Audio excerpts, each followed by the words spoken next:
Super Smash Bros. Ultimate has already delivered by bringing every playable Super Smash Bros. Fighter from the past. Seeing that everyone is here, it is reasonable to think that the number of new fighter inclusions will be somewhat limited compared to Melee, Brawl and Wii U 3DS. Let's find out if this will be the case inside Super Smash Bros. Ultimate.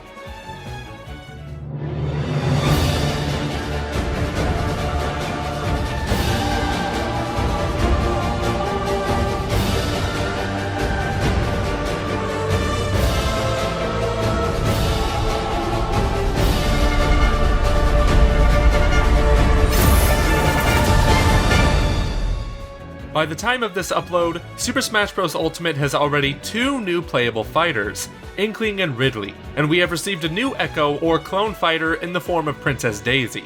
We are still several months away from the launch of Ultimate, and logic would say that even with all past fighters aboard the hype train, we might still see some stops for around 5 brand new fighters on the way to the final destination on December 7th.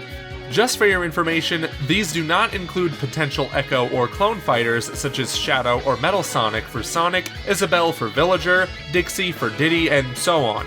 No, we are here to focus on 5 brand new and unique fighters, starting with... If there is one thing that Super Smash Bros. Ultimate needs after the reveal of Ridley at E3, then it is another villainous classic. You see, we can now set up matches with Mario and Peach squaring up against Bowser, Link and Zelda sealing of Ganondorf, Samus or Zero Suit kicking Ridley's ass, but still do not have Donkey Kong and Diddy Kong knocking off King K. Rool's crown. This needs to change, as we need more arch-nemesis characters, and King K. Rool has been a staple of the Donkey Kong franchise since Mario left the apes alone and the Kongs settled in Donkey Kong Country. There, since the SNES era, he has time and time again stolen all of the Kong's bananas or kidnapped members of the Kong clan itself. So why should King K. Rool be included in the roster of Super Smash Bros. Ultimate? Simple. King K. Rool, just like Ridley, is a commander-in-chief, but also a scoundrel and a coward. These traits should definitely be reflected in his moveset, like launching cannonballs from his pirate rifle, ramming into opponents, and throwing his crown as a boomerang, and so on. As for his final smash, he should definitely be in the ring from Donkey Kong 64, destroying anyone and anything in range. You may say that King K. Rool isn't historically a Nintendo character, and we know that he is originally the creation of Rare, but you know what? So is Diddy Kong, and both are owned trademarks of Nintendo.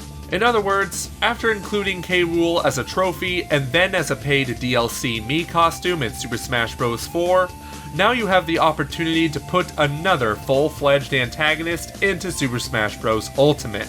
We love your first move with Ridley, so continue this policy as if there is one thing heroes need to be heroes, then it is adversaries.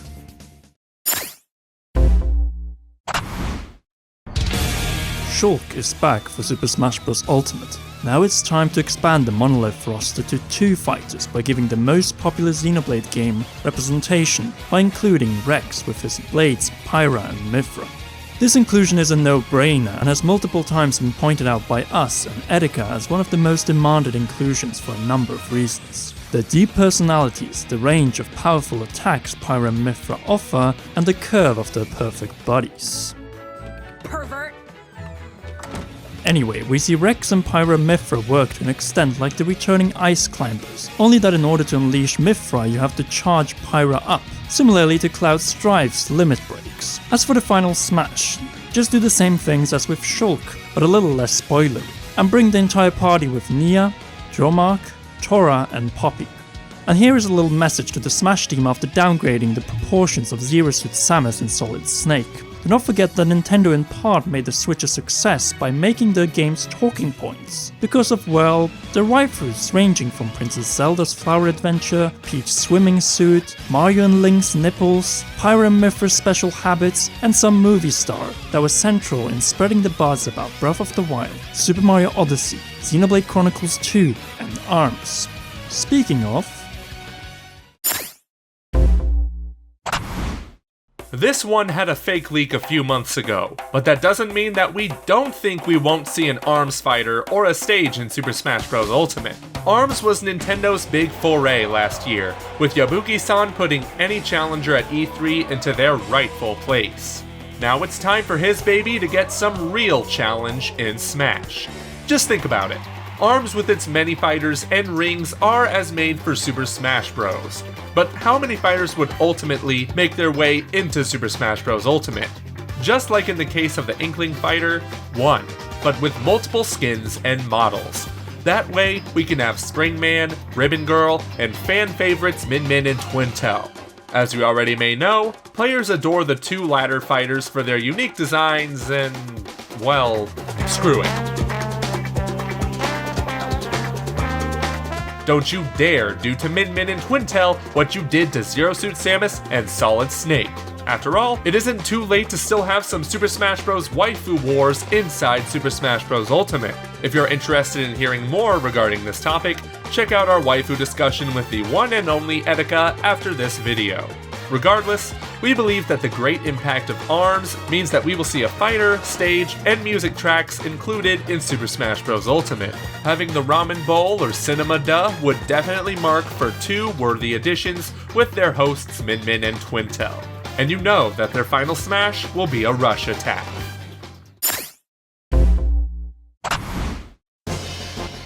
Square Enix has already delivered by allowing Cloud Strife to return for Super Smash Bros. Ultimate. As is Nintendo and Square after the success of Octopath Traveler and Hopefully the World Ends With You final remix are best buddies, why not along with Cloud Strife introduce another fighter? Sora? Maybe for DLC, but for now we need a Nintendo Square character, and none other would fit the historic roster better than Geno.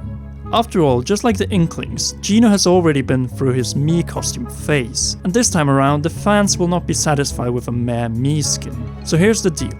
Nintendo, Square, give Geno from Super Mario RPG the legacy he deserves, by making him your new Mario Fighter inclusion. And yes, we want a full moveset with the Geno Beam, Whirl, Flash, and Blast, plus some more attacks. Just so you know, you won't get away with another Princess Daisy here, Sakurai. If playable, Geno needs to be a true fighter and no Echo character. It speaks for itself that the number of new third-party inclusions will be very limited, and personally we believe it might be narrowed down to one new third-party fighter at launch, with more impossible future DLC.